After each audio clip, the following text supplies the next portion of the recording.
It is going down at the Thrift Project here in Philly, where you can enjoy music, food, fashion, and we need to pop out and we need to vote.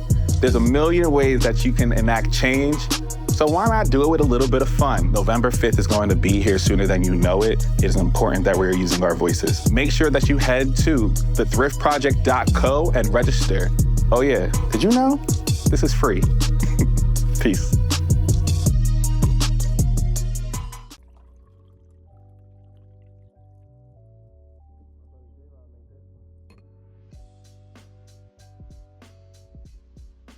I don't know if I keep it a penis. It's all right. You got time to figure it out. All right, y'all. Welcome back to another. Don't tell me what to do. That's crazy. That was crazy. No, you're right. Can you not? Yo, come on, I'm trying to start the show, bro. Focus. You gotta focus. Come on. Gosh, Quiet Cody. Come on. Quiet Coyote. Oh, I thought you said Quiet Cody, and I was like, what the fuck is? No, I messed up. Yeah, right. It's me. All righty, y'all. And welcome back to another episode of Keeping It a Bean. Keeping It a Bean is a podcast that brings together conversation, commentary, and coffee. So we out here. But today he's sipping his tea. You having a tea party? You British? Yeah. That's good, huh? It's refreshing. Actually. I bet it was. Peppermint? Yeah. Yeah, it's the best kind of tea out there. Anyways. If you're new here, my name is Marquise Davon. Keith, never Mark. Please do not call me Mark. Because a lady yesterday. Mark ass bitch. Sorry. That's for all the Marks out there. That's so if your name's Mark, sorry to you. But yeah, this girl yesterday did that at the smoothie joint and was like, well, I said, my name's Marquise. She goes, well, I'm going to name it Mark. Come to find out. And I said, oh, I don't like that. And she goes, oh, it's already done. And I said, oh. And then they called Mark. And apparently there was 2 other Marks in the smoothie space. And I said, exactly why I don't go by Mark. Because it's a commoner's name. Did not like it. And I said, wow. And then they have the nerve to ask you for a tip on the. Ooh, I'm gonna get there. Yep. I'm okay. Get there. We will. Let me. I'm gonna get there. Focus back on because they're making me mad. Yeah. All right. You're making me mad. Go ahead. Shout out to Key. Okay. Where was he at? Oh, but if you are returning to this podcast, we're back. Okay. It is great. If you're returning to this podcast, you already know what it is. Hello to niggas and niggas only. It is good to have y'all here. Yes. If you want to support this here podcast, support us. You can do so one of 2 ways. So you can do so monetarily. So you can go to patreon.com/Marquise Davon. That's MarquiseDavon. You can support me for as little as $2 a month, which is $24 a year. But you know, we're switching it up a little bit. If you also know a small business or you have a brand and you want to throw some ads up on this show, you can also email me at richardsm.davon@gmail.com. So please get into it. You can support me this way so I can support you and we can utilize this platform together. You know? So that's also a really good way. And if you enjoy the conversations that we have on the show and you want us to speak at some event, that is also a great opportunity. We can talk around social justice issues, education, SEL, black masculinity, a whole run of the gambit. If there's something that you want us to talk about, that's another way to also be able to support us from a monetary standpoint. However, you know, are we heading for a recession? Are we not? Nobody knows, but the economists do. Oh, no, we're heading for a recession. Oh, very much so. Yeah, it's okay. We know. We all fucking know. We all know. Okay, bread is like $2. Dog. Eggs are like, expensive. I'm just saying. Like, expensive. I'm vegan now. Allegedly. That's even more expensive. Actually. Grow my own crops. Proud of you. In my studio apartment. Yes, you are. Stop playing with it. On the 3rd floor. In the middle of Philadelphia. All concrete. Concrete jungle. That's what I call it, baby. Mm-hmm. But yeah, so you can also do so non-monetarily. So that's by liking and subscribing if you're looking at these 2 lovely faces here on this podcast. However, if I'm your Monday morning drive, you can also do so by leaving a rate and review on Apple Podcasts or Spotify. You can also just make sure that's a really good way for us to show up on playlists. This is another way for us to show up in the algorithm a little more. Or say you're listening to like one of your favorite podcasts and they're just like, hey, here's another podcast that you might like. That's when the algorithm can also work in our favor as well. So please make sure that you are liking and subscribing. Please make sure that you're sharing any of the clips that you see on Twitter, Instagram, TikTok, YouTube Shorts. Those are also really important to do that. But also don't forget to use the hashtag KIAB or Keep It in the Bean on Twitter so you can keep up with the conversation over there. So other than that, that's all. Oh, and also shout out to the Disruptors in the Culture podcast for having me on their show last week. It was really, really dope just to kind of talk around like my journey as a podcaster over these last 7 years. And that was really, really dope. So shout out to Amira and shout out to Josh for having me too. So thank y'all. Other than that, yeah. Teamwork. Yeah, teamwork. It's beautiful. Yes. I'm glad to be back, guys. Okay, it's a pleasure. Okay. Yeah. How you doing? I'm good. I'm just bringing some calm, peaceful energy here. Yeah, welcome back, good brother. Yeah. If you don't know me, my name's Elijah Ray. Hello, Elijah. Yeah. This is my AM radio voice. It's a quiet storm. Soft and warm. But we're here. We are keeping it a bean. Yes, we are. With some tea. Like I said, I'm glad to be back, and I am a little frustrated. You brought up something about tips. Mm-hmm. Just a tip. But I think black folk were ahead of the curve. There's a stereotype that like we're not good at tipping, and quite honestly, I think most shit don't deserve a fucking tip, because exactly what you said. You go to the coffee shop, and I'm not going to name the coffee shop. I'm not going to name the coffee shop. But you go to the coffee shop, and they treat you like an asshole this entire time, and then they angrily flip that little screen around, and then they're like, thank you so much. And just wait and stare in the depths of your eyes. And what do I do when they're staring in the depths of my eyes? I look back and hit no tip and turn it myself. Fuck you. And Stick it to the system. That's right. I think... Like why should we be coerced into tipping for every fucking thing? Yes, I agree. Like I'm just broke. Well, there's that too. There's that too. Self-preservation is key, right? Mm-hmm. But also, like most of these things, they want you to tip prior to even providing you with the service, or even for taking your order, right? When they take the order. Even if it's a to-go joint, they turn around and you wait for the tip, and then you feel the pressure. Because if you notice too, now it's all moved up to like 20. Like the starting joint is 25%. Dog, I thought I was bugging. Yeah. Excuse me, and that's to me was wild because I'm just like, why do you deserve a tip if I'm still standing up? You ain't do nothing. You don't even take cash. I just pushed the button. You didn't do anything. That's the only thing. Like I get it if I'm going to like a sit-down restaurant. I get it, and like that's why at first I thought when you were talking about like the coffee shop and stuff, I was like, yeah. The coffee shop, I might give a tip if it's like... I ain't going to say it. It's all right. I want to say it. Beep it out. Are you going to say it? La Cologne. Fuck y'all. I hate y'all so much. Go ahead. Sorry. Okay. Yeah. I understand. You know they don't even have free Wi-Fi? Never mind. Go ahead. It's okay. What kind of fucking coffee shop ain't got free Wi-Fi? Why would you not have free Wi-Fi? The fact that everybody's just nodding their head. Why would you go? What am I going? I'm going for coffee? No, nigga, I'm going to get work done. Like I need a place. I want to use your Wi-Fi. Right, and I'm not trying to do Starbucks. You feel me? No, fuck that. Free Palestine. Okay, you already know what it is. Stop playing with them. Fuck out of here. Like, never mind. That's not. Yep. Save it for. Nope. Go ahead. What were you saying? Oh, okay. Yeah. Fuck La Cologne. Yeah, you already know what it is. Yeah. So is that what you're? And fuck tipping. That part. Yeah. Unless you deserve it. Unless you deserve it, or you're doing like actual work. All right, boom. Groceries. When like what's it? Instacart. Yeah.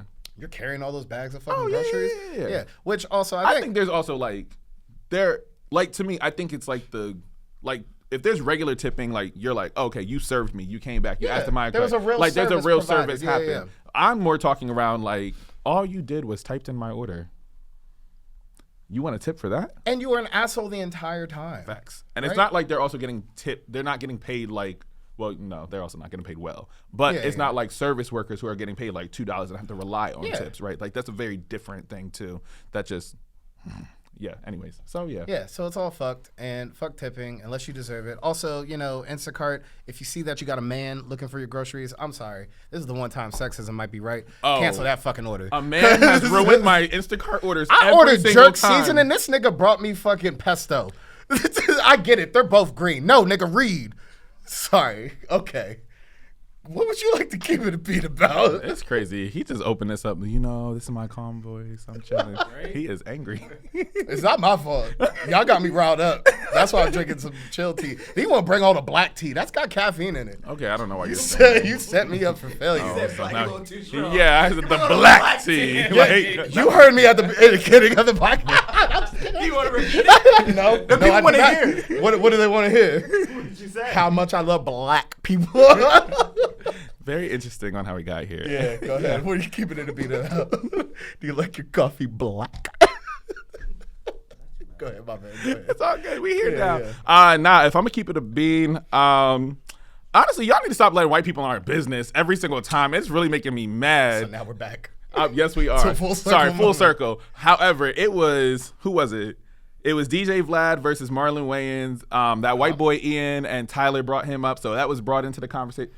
Don't get me started. Just another story for another day. Okay. And then who else was it? It was like 4 white people who were just like being annoying. And I'm just, Mike Rubin, shut up. Also another one. What is he? I'm not gonna say it. He's blue. Exactly. But yes. But they're all just kind of like, it's just one of those things I just realized, like, when people consistently like invite white people into spaces and they get too comfortable and they forget, like, hey, you don't live here, you know? And that's just my thing. 'Cause I'm just like, We gotta stop. There is no fucking cookout. All right. There's no cookout. You're not invited to the cookout. You can maybe at best I will make you a plate and you can stand at the front door and I'll bring it out to you. You can't come in my home. But you can drop off some utensils if you would like. That's all. I don't want them because y'all don't wash dishes. So I was gonna say plasticware. That's what I was shit. talking about. Yeah. Well, who knows? They be letting the cats all over the place. Yeah. So I'm just saying there is no cookout. We're not inviting you to the cookout. Like there's people who have proximity to Black culture and show appreciation to it, and I love that. Shout out to Mac Miller. Yes. Shout out to like there's tons of homies. People, yeah, there's tons yeah. of homies, right? But like, just because you did something that we commodified and we like enjoyed because it's like, wow, we didn't expect you to be able to have this knowledge of Blackness. You're not invited. I'm sorry. Yeah. And like we gotta get over that. I don't know why we're like so willing to open the door. We have to protect our culture, and this is the conversation we had before. Go back to gatekeeping. Yes, go back to gatekeeping and bring back a little shame, right? Because then we get to a place where that rapper, that young man who's a rapper, who Tyler was speaking on, like, gets this huge platform for no fucking reason. Right. Right? And there's people who don't even know. Like, some people have no idea who that man is. I actually did not know he existed until Tyler brought him up, and then suddenly he was all over my timeline. He's everywhere, right? And I said, because what? that's also how the algorithm works, It's right? annoying. But also, like, we don't need to talk about it. 2, we don't need to bring you in and invite you. And 3, like I said before, take that nigga to the trap and make him sing and do push-ups, and then we'll see, just like they made Justin Bieber do, and then we'll see if you could come around. If you don't piss your fucking pants because they took you to Zone 6 in Atlanta and told you to shuck and jive and do push-ups for him, then maybe we can let you, like, we can co-sign your music. But until then, shut up. Yeah. Shut up. Also, I think the younger generation, like my generation, just think, like, rappers are just a joke. Well, I think there's a distance from the foundations of hip-hop, right? Yes. There's not this understanding that like this was foundationally revolutionary culture, right? And like there's always good with the bad, right? But we have now strayed so far away, just because of time. Even though it's really 4 generations of hip hop. Yeah, hip hop only just turned 50 last year. So Like, so 5 generations, yeah. right? But like, it's not. There's so much distance, and it's been blown up, and has people all over the world have access to it. Yeah. That it's muddled, and people don't understand, know, or acknowledge the story. And the people who founded it, I was just talking about this before. Like the people who founded it, probably somewhere broke in the Bronx. Yeah. Like, but that's super valid though too, because I think it was funny because I think it was kind of a conversation Kavan and I were having earlier today around like why I really just don't. I'm not going up for any white people in rap, right? I'm just like, if they're there, whatever. I don't. Peace, Mac Miller, though. Yeah, very much so, Yeah, right? Look, Bubba Sparks. No, that was no. crazy. Well, I no, was I like- struggling. no, I was thinking so hard about a white rapper. Look, Why yeah, was no. Bubba Sparks? Bubba Sparks, the Paul first Wall. one? We're out here. Oh, yeah. No, okay, Like, Paul Wall. Yeah. Right. Like there are some. But that's something I've been thinking about a little bit more. Is like as social media, technology, accessibility for everywhere, it's harder to gatekeep. And I'm kind of in this space of like, can you gatekeep culture or appreciate culture when everything is pretty much up for grabs? Like so many kids of this generation don't even realize like what they're saying half the time. Some people, honestly, people in general, everybody's using gay lingo and don't even know that it's gay lingo, right? Well, like they're talking about throwing shade, they're talking around like, oh, you read them down, oh, like T, like I'm like, dog. Black gay lingo. Black gay lingo on Yeah, top yeah. of that, So right? let's be So that's real. really specific, right? And it's the same thing that exists in hip hop, right? Like things used to be regional. Yeah. It's the same way in how we dress. Right. Clothing used to be regional. Right. Some of our slang. Like why are Let me you tell you, why are some you niggas in New cannot York dress. talking about you want squabble? No, nigga, that's an LA thing. Like you ain't never said squabble in your life. I'm sorry. Nobody around you said squabble. And also, squabble is just like, but that's because it's unserious. LA and them niggas are cool. Unserious. They're fun. Their slang is fun, Yeah. right? But like we've lost, and it's not even just gatekeeping. Like culture has been like absorbed from being regional to just being like black, Yeah. and then all of these people now have access to black Right. and associate black with cool, Right. And so they take it, Yeah. And we have been pleasantly open to inviting people in, and now we're upset when people take advantage of it. Right. What do you guys think about Elvis? And what do you guys think about, let's say, minstrel shows and musicals and that stuff that's been already happening for years, not just hip hop? No, you talked to my. This is what I studied in college. This is my degree. Theater. Theater. Yes. Yeah. I was like, Minstrel shows. Yeah. study that? Yeah. That's Yeah. hello, nigga. I didn't know you could study that. That's what's up. Did you do that when you walked across? Never mind. Go ahead. You took your cap. Never mind. Shut up. That was crazy. Go ahead. What were you saying? Anyways. You studied this. Yes, Theater. that's You're a crazy. theater major. I was. Yes. Yes, At indeed. the college that At you the- went to. Yes, I did. Yes. So, Shit. Go ahead, my man. Yeah. Okay. but it's like the reality though too, right? Because it's like when you think about minstrelsy, shit. right? That too. There was already like this idea of what black people were, right? And so it was much more denigrating in terms of like how they were using it. And so as you think around this idea of minstrelsy, they still found black people, quote unquote, entertaining, but it's like white people's perception of black people, which then you evolve into film and you evolve into music. So that's where you get like Ma Rainey. And when they were moving from the blues to jazz, that shift right there is when white people really started understanding it as like race music. So because of it being race music, they were like, oh, we can take your voice and have somebody else sing this stuff. So they were already doing it in the advent of the music industry and stuff like that. It was Ma Rainey who was like the person who gets erased a lot of the time in terms of like how they commodified the black voice. And so because of that, all these white people started singing jazz and blues, which then transitioned into swing. And so now suddenly all these white people are using this voice.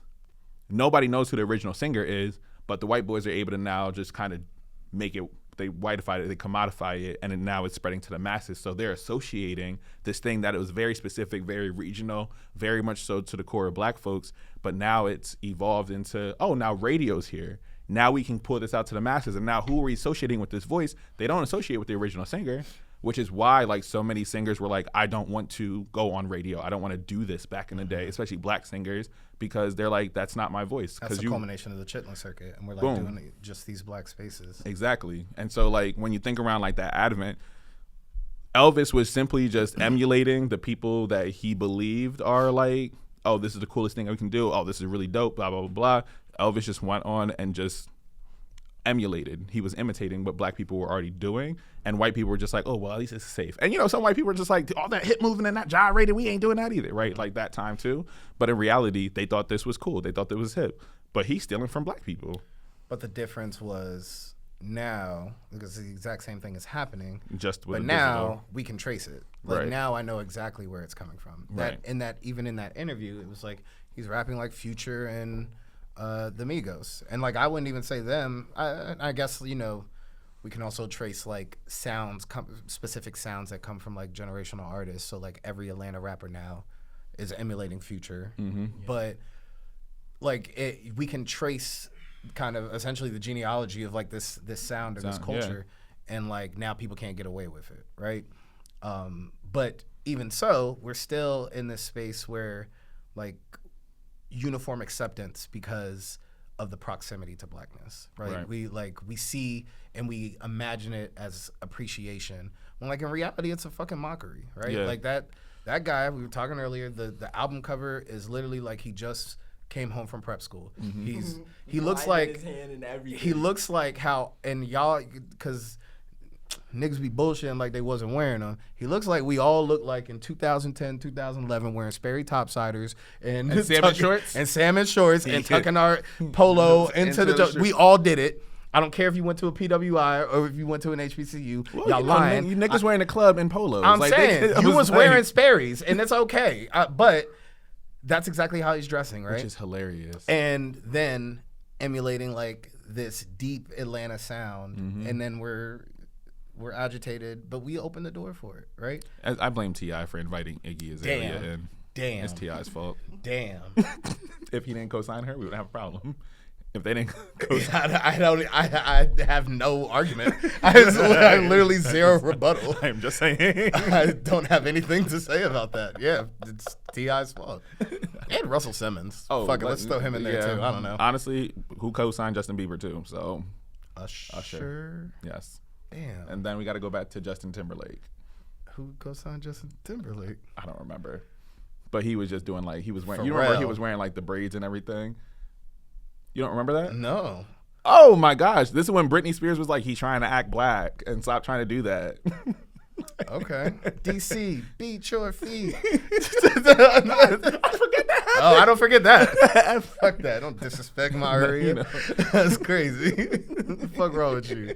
That's just absurd. Oh man, but it's funny. Oh, because it was funny because like this goes back to like the Post Malone and the Miley Cyrus trend of everything. Even like Christina Aguilera, all the pop stars go through when they want to break their childlike wonders. Yeah. They go into like their black phase. Shit, even Miley. Yeah, no, that's Twerk, what Miley. I don't remember what song was Jay's that. on my feet. Yeah. Jay- It's Yeah, so she something did that. Christina Aguilera had the faux locks for a little bit of time. I don't remember that. Yeah, you don't remember? She went in her like little hip hop phase. Pink? Pink. Well, and Pink's story is also interesting because she was like, I don't want to do this music, but they said R&B is gonna sell because of your voice, and your voice doesn't work in pop. So I remember watching her Behind the Artist series. They used to have it on VH1 You spent some time watching Pink's Behind the Artist? because That's Pink what's is up. one of. If I have to pick like a white person, That wasn't I love- sarcasm. Oh, That wasn't sarcasm. Yes. I know it came off as sarcasm. Yeah, I'm gonna Yeah. give like I'll give Pink her things because I like her voice a lot, but I also like a raspy voice. Yeah. Yeah. So, Family Portrait is a great song. No idea what that is. Oh my gosh. I'm not a Pink fan. I'm sorry. Wow. Are you a Pink fan? I would like to take a poll. In fact, somehow we need to edit. These niggas fans of Pink. I'm gonna ask people. I don't know. I like You think people are fans of Pink? people are fans of Pink. People- yes, She's because a Philly native. huh? Pink is from Philly? Yeah. They're gonna eat me up in the comments. I love Pink. Oh my god, Pink is so great. Yeah, but she has. But I think her story is like No interesting. doubt. What? No, that wasn't the No. name of the band. So Fuck. what? I'm still a rock star. No, you don't. Nope. Nope. All right. Hey, bro, I'm from the DMV. I don't fucking know. That's crazy. Shit. But yes, Yes, but it's like okay. interesting to see like pop stars and people who go through these phases because it was like someone was just commenting on like, oh, did you see Post Malone was crying because they said they call me a culture vulture? Yeah. And we you said, are. but you are. He quite literally said, if you want to feel something when listening to music, don't listen to hip hop. And once again, we opened the door for White Iverson, which was an amazing song when I was in college. I'm not gonna front. I never liked Post Malone. Just never did it for me. Not Post Malone, but that White Iverson song, that shit fucking slapped. good. Yeah, that song slapped. But like, we opened the door, and apparently I didn't know anything about him, but he tried like every genre. Yeah, he tried prior. country before, Yeah. and now that he's like Well, now country is the top selling. yeah, because Shabuzi's been #1 with his country songs. I just listen to Shabuzi. How come no one told? I also really like saying Shabuzi. I like it so much. Shabuzi. Come on, Yes. say it. Shabuzi. There we go. There we go. Devon said, "Who is this person?" What the fuck? He's googling it right now. Shabuzi right now. I don't listen to country music. Like, what's going on? Whoa. Simmer down. yeah, Also, I please. thought he was from like the deep south. This nigga from Northern Virginia. He's from Northern Virginia. Get the fuck out of here. He's from Northern Virginia. I think he's Nigerian. Yeah. And then loves country music. And I'm Nah, like, that's kind of agitating because I've been trying to prove to everybody that Maryland's not Southern, and now, you know, the deep. ain't it below the Mason-Dixon line? Okay, but like, really? So like South Carolina doesn't consider Virginia Southern. Probably not. I don't think they consider North Carolina Southern either in some spaces. That's what I'm saying. It's Like, funny. put some respect on my fucking name. Oh, no. I'm from the North. Okay, move on. And so we're walking. Anyways, thank you for that conversation. So that yes, it all connects to minstrelsy because it's not this idea of what blackness is, and they commodify it. People pay for it and consume it, and then believe that this is for everybody, and it's actually not. So to bring it full circle, yes. Like a circle. Yeah, just a circle of life. All right, anyways. So we're going to now steep into this conversation. Steve. Hey, man, you be reading books and shit, bro. I let the people know. Stop playing with them. Oh, intellectual ass nigga. I'll read sometimes. So Elijah, I really appreciated when you hit me up and we were like, yeah, let's have this conversation, but it's like maintaining joy during this election cycle, right? And I think it's a great conversation to really kick off like a lot of the political conversations that we're going to ultimately have like in this space. Yeah. Particularly around like, I think piece of it is like, and I want you to kind of expand on it a little bit more, but I know I've been kind of feeling like this kind of frustration, particularly like with my own personal politic and how like it's existing now that we have shifted to Kamala Harris being the nominee, right? And so it's just like this weird space of like, here's your progressive leftist radical thinkers and stuff like that, but we exist only in this small pocket. So in some spaces now it kind of feels frustrating to like be like, y'all do not forget, like we're not acting like the white progressives. The white progressives been fucking it up for some black people. But I think it's been an interesting conversation because there's a new energy that is happening with Kamala Harris's. Kamala's Harris. Kamala's Harris. Yes. That'll be the name of her book. This is Kamala's Harris. Got it. But Kamala's, you almost fucked me up again. So when she's now in the race, now that she's the nominee, there's like a new energy that a lot of people are feeling. Like we saw 300,000 18 to 25-year-olds register to vote. There's a lot of people who are just like, thank goodness, because like I wasn't excited about either Biden or Trump, this, that, and the third. And so it's like been this space. But like you were like, yo, we need to talk around like, how do you maintain joy in this space? Why did you want to have that conversation to start off? Without coming across as the Debbie Downer, we had a conversation a while ago about what a bunch of people have been referring to as the Obama effect for our generation. Yeah. And so like Obama being the first election that myself and like other people in my general age range were able to vote in, and feeling very charged and energized. One is like a black man of such firm stature, and like we were super excited. Our grandparents are like, this is a huge moment, and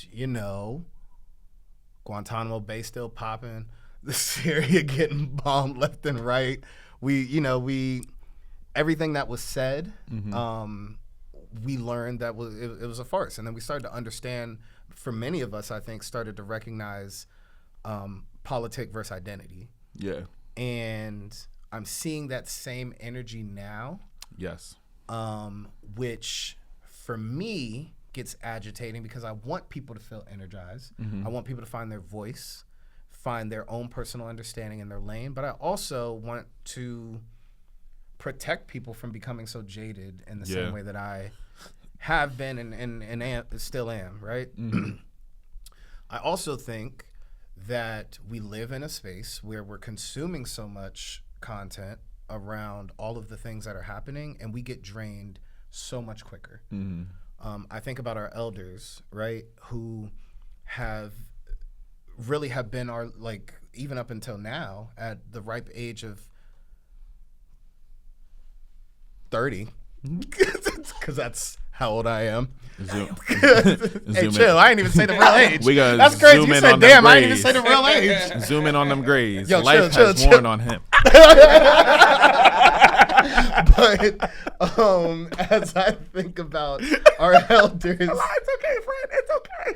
34, okay? Oh, Jesus. God damn. Of your nonsense. The grays are because y'all niggas stress me out. All right, but your beard looks great though. Thank you. Be moisturized. Okay.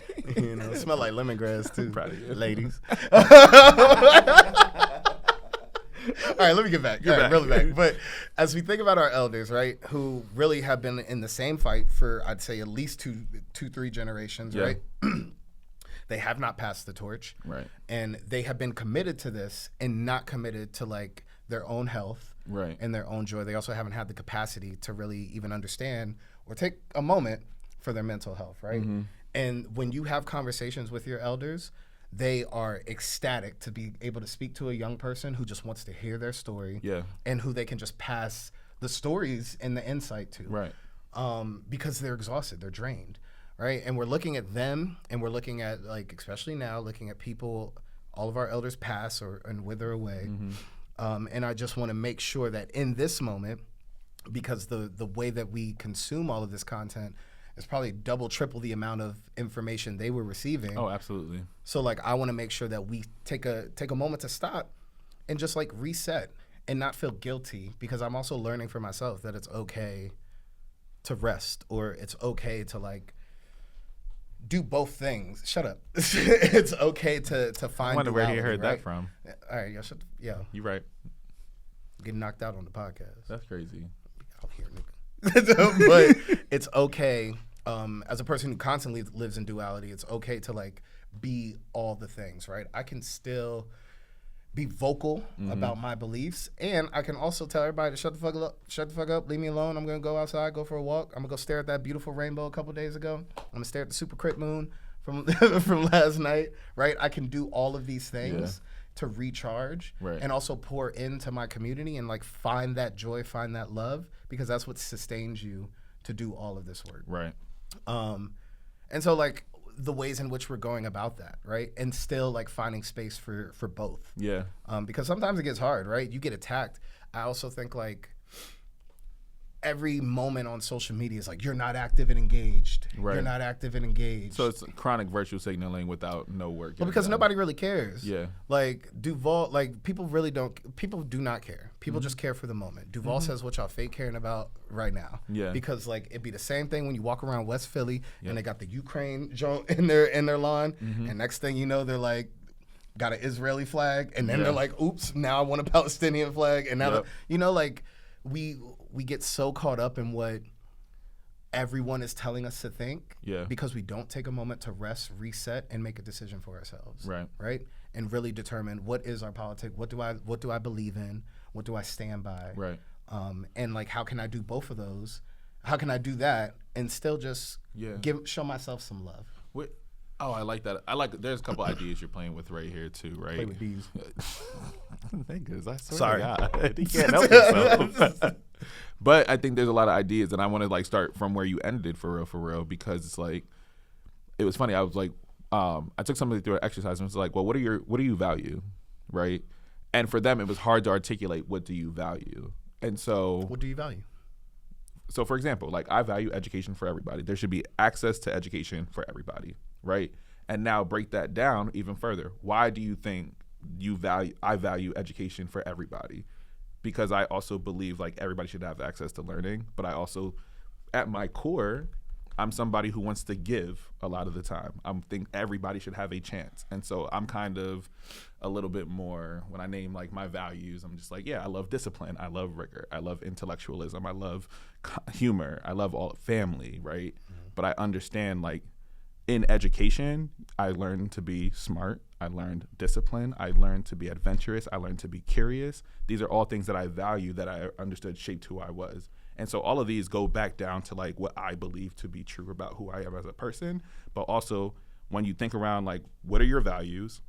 Why do you value, or what are some of your politics? How does that also extend to who you are now as a person? And how do you project that out to the rest of the people? So for me, I'm just like, yeah, I think human decency is necessary. So, like, my politic also stands of, like, well, what basic needs need to be met? Because I know what it feels like not to have those needs met. And so my reaction is now, like, well, let's show compassion. So can my politics, and we're back. But yeah, so it's, like, interesting to, like, walk through that exercise, because once you kind of just begin to ask why a couple of times, then you're just like, oh, like, I value community, I value people, I value humanity, I value compassion. But also on the flip side of that is the joy exists in not only how you project that outward, but how you pull that inward. Right. So the flip side is, okay, well, if you value education, what are you doing to nurture yourself and your mind? Right. And that's how you sustain joy. Right. To continue to do this work on the out, to continue to pour out. Right. Yeah. But we don't look at it like that. Right. Sorry, I cut you off. No, that was good though, because I appreciate that, because those are still the things that still bring me joy. That's why, like, there's books on this, John. I like art. I like music. I like being able to go out. Yeah, shut up. You do the same thing. No, I don't. I'm a basic bitch. He's lying. But I think that's important to kind of note, because that's also like when I go out and I recharge with you, right? Like, I think that's also important, because I'm just like, yeah, I like to go dance. I like to just party. I like being around loud music, right? Like, that is also part of my recharging. And so I'm like, especially for us who do this kind of work every single day, like, you're like, dog, this is exhausting, right? Like, that's why, low key, that's why teachers are the most fun people to party with. Now, you finance people, not that fun. I wouldn't say fun. We're the most reckless people to party with. Okay. Teacher, think back to your favorite teacher. Okay. Take a moment. What's that teacher that really, really revitalized your energy to learn? That teacher was fucked up on a regular basis. And there you go. There's the truth. There's the balance. There's the balance. Duality, right? The duality. Right? But yeah, no. So that's something I've been thinking around a lot more, is like the intent to like recharge. But then I'm gonna get to Daniel's question, and then I'm gonna go back to this kind of fleeting moral space that people kind of exist in. All right. So do you think the idea of Obama being elected is more important than what he did in office? So an example is that I think older people would believe, oh, there's no way that a black man's going to be elected as president, right?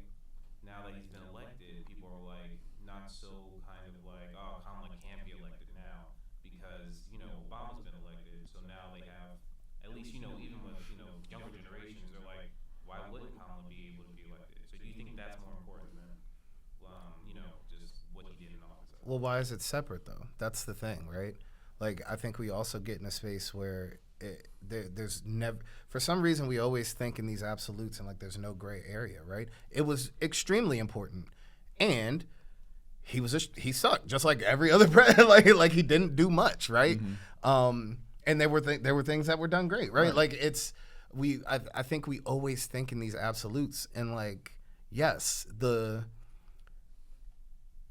way that the look and the feel, right, and how energized people became, and the numbers of youth actually going to the voting booths, and the inspiration that it instilled for my grandmother, who is 92, right? Like, that's all amazing. That's like mind-boggling, right? Mm-hmm.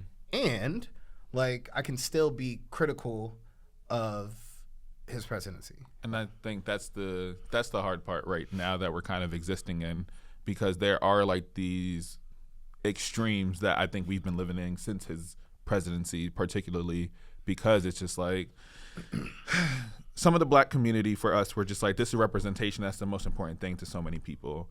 I feel like we're in the tension space of representation does not matter anymore, and we just want somebody who aligns with us ideologically and politically to make sure that that's there, which is why, like, for right now, what I'm noticing, especially like in a lot of discourse, is like, yeah, we can say Obama's symbol meant a lot to us. Mm-hmm. Now, where did his politic fall?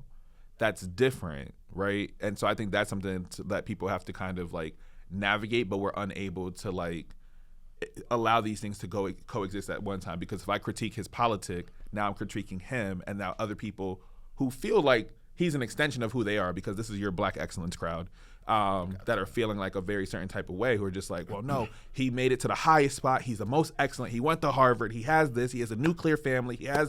He quite literally was the picture perfect image for black people, right?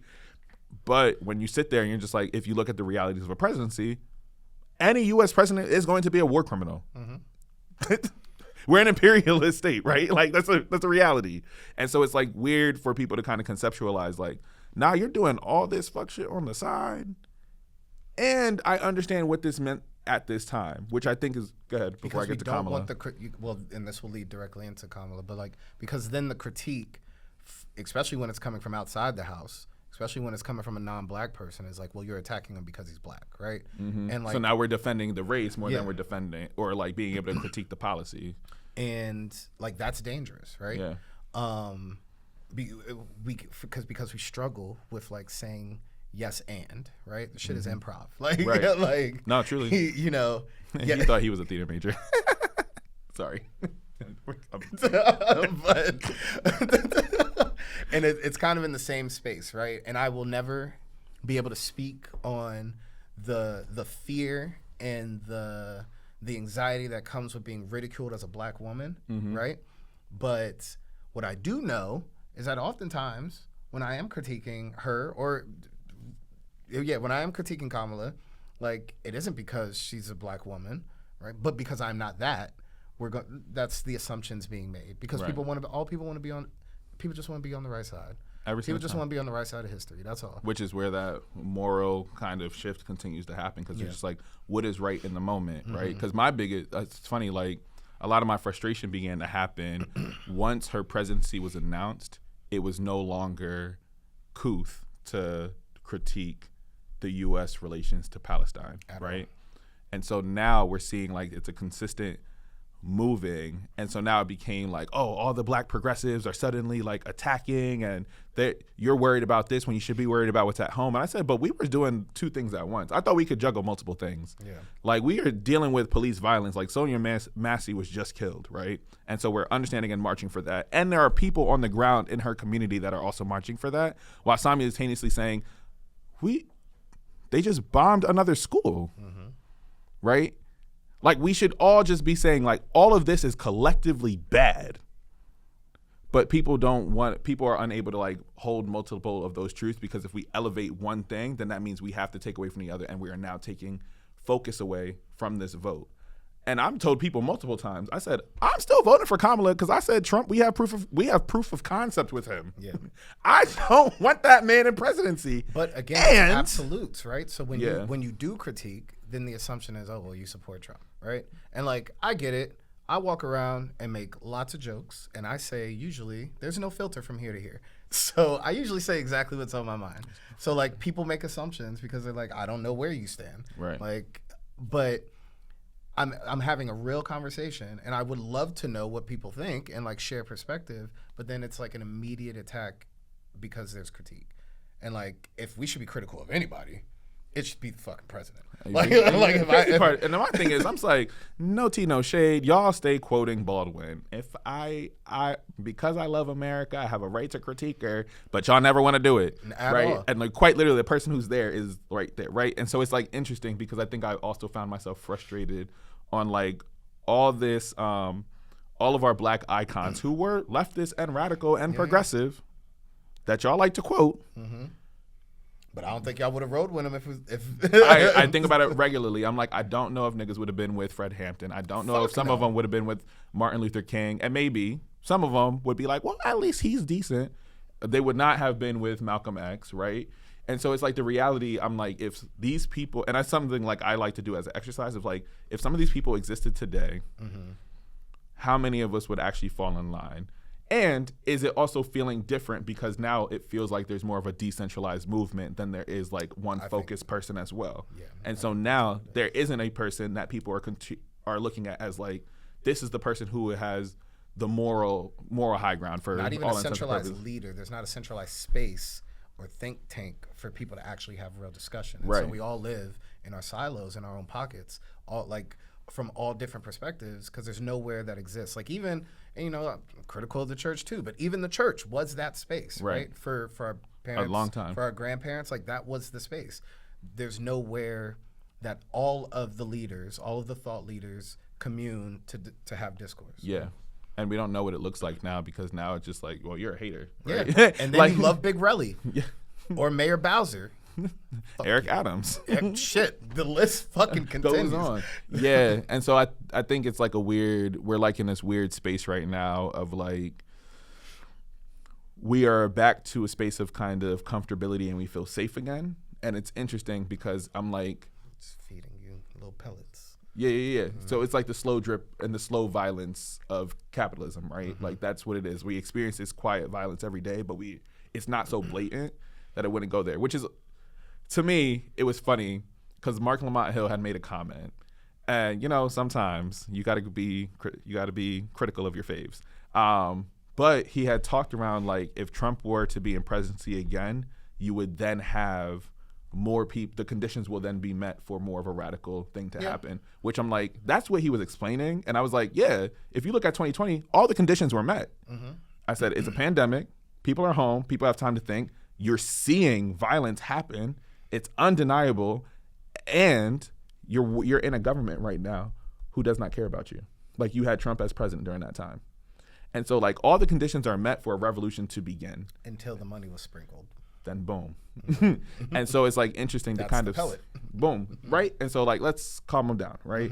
And so that's the thing that I kind of feel like, for me personally, I've been having tension with as I'm thinking about it, because I'm just like, oh, people's morals will change based off their comfortability level. People will also be very quick to kind of shift what their politic originally was, because the same people who are just like, oh yeah, no, that Palestine stuff, genocide Joe, blah, blah, blah, blah, where's Kamala Harris at, are now suddenly just like, well, let's not be so loud about it. And she said where she's at multiple times.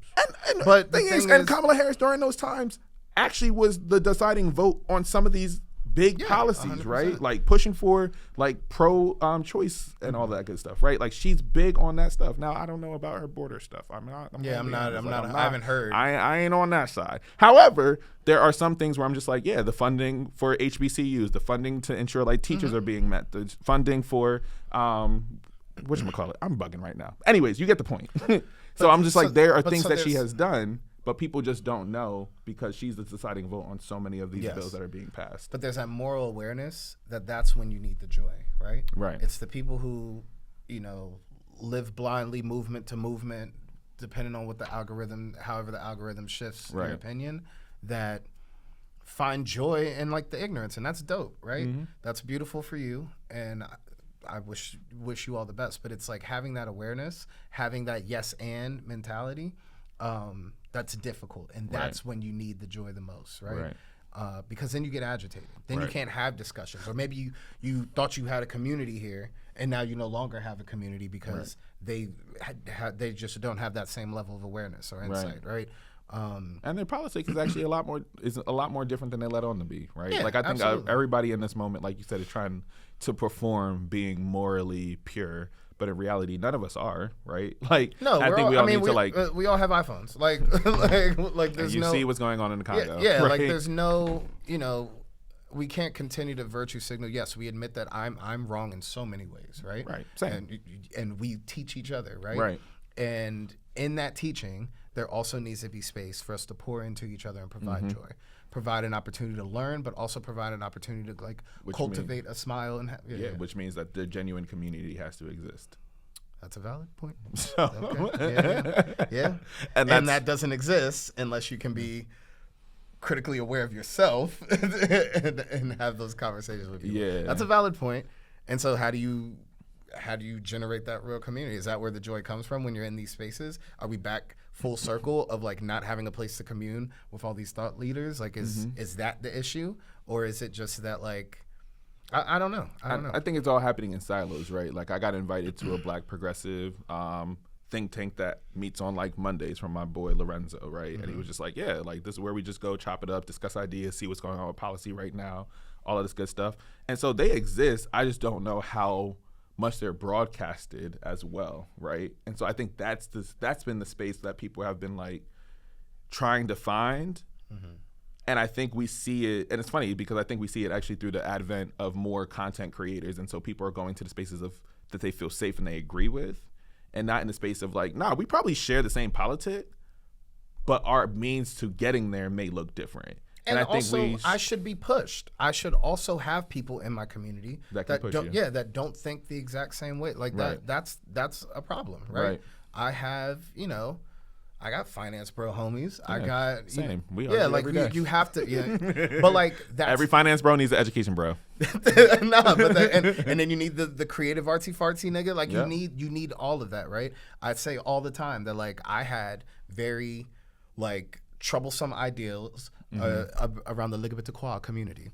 And like He grew so much. I have grown like exponentially, right? Because I just have people to share insight with. And if we continue to like live in these small circles, then like how will you ever be pushed? How will you have a real community? Because the other issue is when those communities only exist as think tanks, that's not real community. No, those are right? affinity groups. Yeah. Like there's got to be a level of personal vulnerability as well, right? Yeah.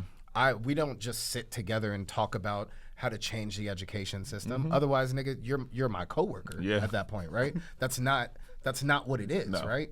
These spaces should not just be, you can broadcast it to the world, but when you get so large and like you're just having conversations about what you like or what about your politic, right? Right.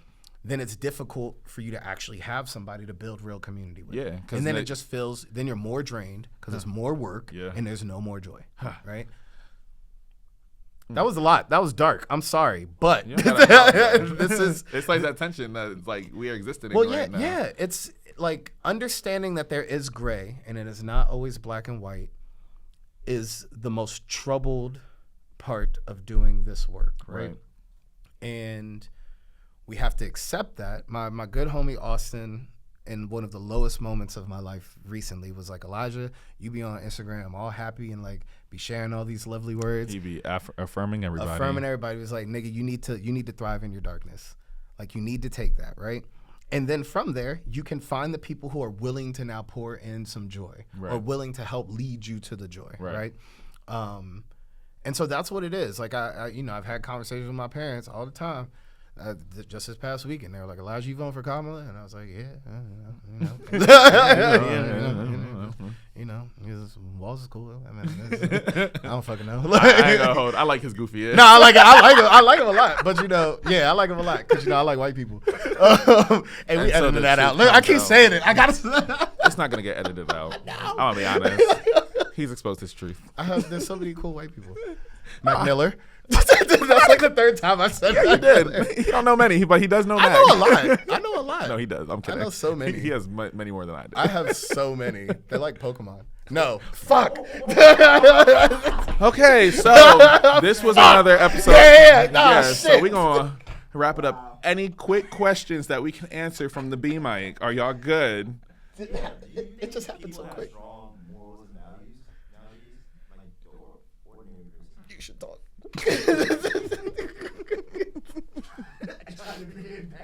You did. I think a lot of people are unsure of what their values are. I think we live in a space where like we are consistently and over consuming information and we don't actually know how to sit down with work and be in tension with each other. So I think a lot of people have a moral compass, but I don't think enough people sit down and interrogate their why to their moral compass a lot. Yes. That doesn't mean people have bad morals. No. That means people are unsure. I think people want to do good. I think people are inherently good. I think the large majority of people have a good moral base. Yeah. I think the large majority of people have not done enough to understand or have not done enough work or research to understand their own opinions, right? And so their moral base can be swayed because now this definition of good, the goalpost is constantly moving, right? But I think I would say that even all the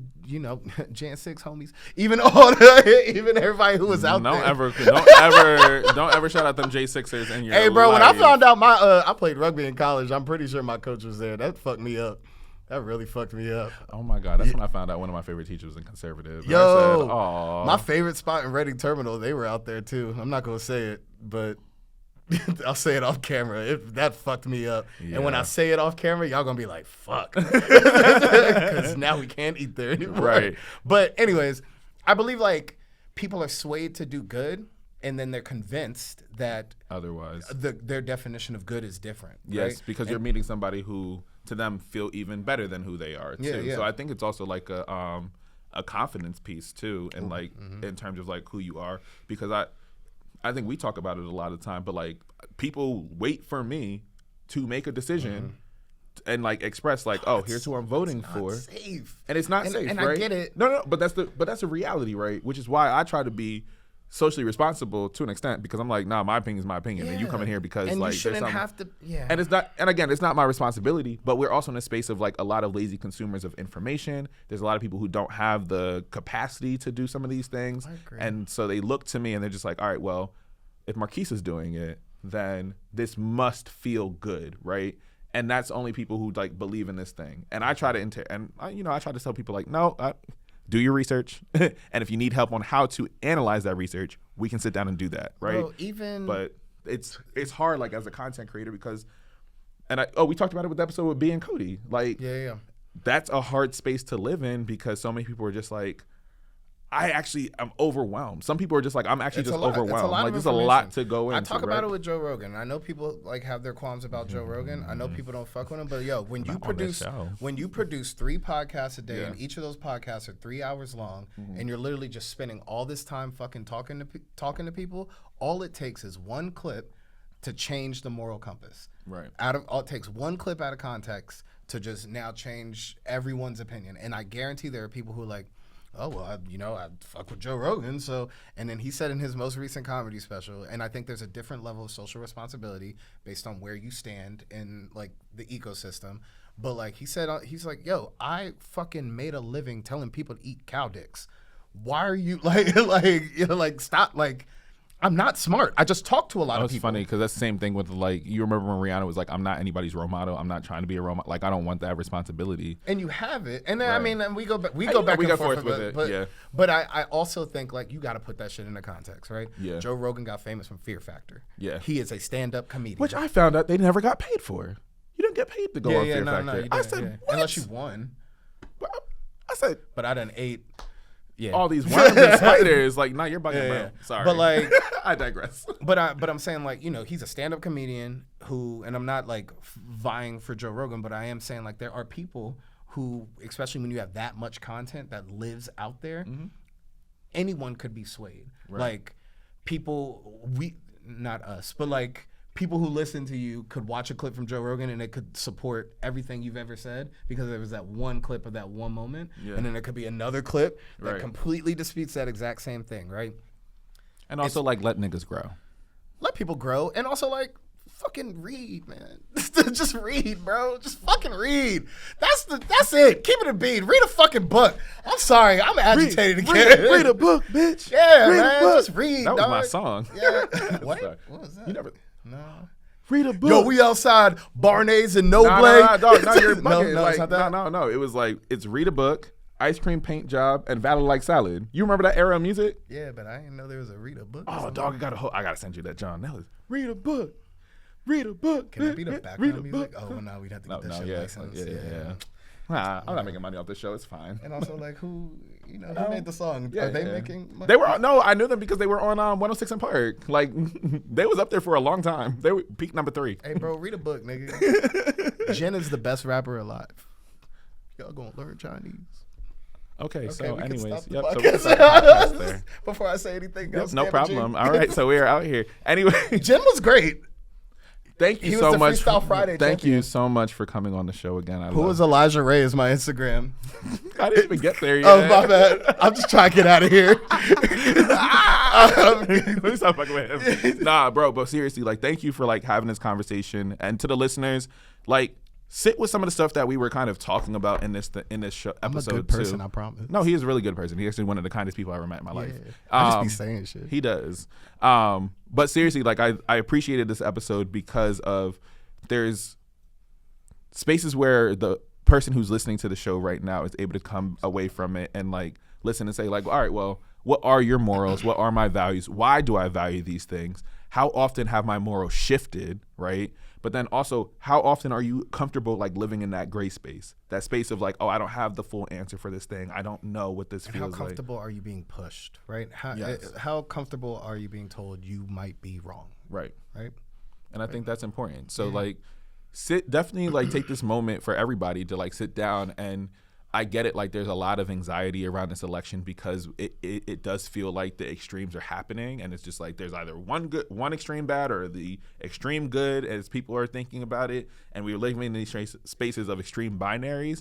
But like, get comfortable in that gray space, get comfortable in that space of like, why do I value the things I value, and let that drive your ability to like make good, build community, but also like push your ideas and your thinking a little bit more too. Like this is the kind of episode I love for the podcast, because I'm like, there's never going to be a clear answer on how to do the thing or how to figure it out, but at least it's like that space of just like, hey, when I left this episode, something is unsettled now, so I want to like discover what that thing is. Just continue the conversation. That's all. Yeah. Yeah. But I should be saying shit. I don't really know anything.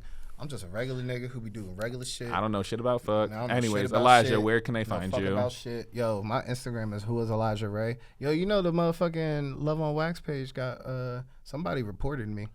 Yeah, I'm gonna find you, pussy. We're gonna find you. Yeah, I have a unique set of skills. I do actually. I'm actually really good at finding people. But it's kind of scary. also, I'm eventually gonna get on Twitter, but it's Who is Elijah Ray on Twitter. Also, my name is spelled ElijahRhea. That is Who is Elijah Ray. Okay, get into it. Thank you with your quiet storm voice. So this is another episode of Keeping It a Bean. Y'all, I'm really, really excited. Grow up. I'm sorry. So this will be the kickoff episode to a larger political series that's going to be happening for Keeping It a Bean as well. So you're going to see a bunch of different political strategists on this show, but also people who are activists and organizers. So this way we can see a little bit more of a rounded out experience as we are leading up to and after our election cycle. So I do want to have much more of a focused content happening over there. So I'm excited for the guests that we have coming up and discussions we have. And shout out to those who are on the Instagrams of Cafe Keys and have answered some of the questions I have left in there as well. I'm really excited to be able to answer those in the coming weeks as well as we lead up to it. Also, the Thrift Project is happening on August 31st, so please make sure that you show up, you pop out, you check your voter registration, you get registered to vote, all of that good stuff. So please make sure that you are also supporting there. So shout out to Christina Faith and the Thrift Project for having that. So I'll also put that in the description box below. Dog, I appreciate you for coming on this show. You already know what it is every single time. Other than that, that's a good episode of Keeping It a Bean. See you next week. Peace. Tell me you love me. Love you. Cool. Oh, that's a wrap. Can you hit the button? Are you gonna hit the button? You gonna hit the button? You're not gonna hit the button. Come You're on. not gonna hit the button? Are you crying?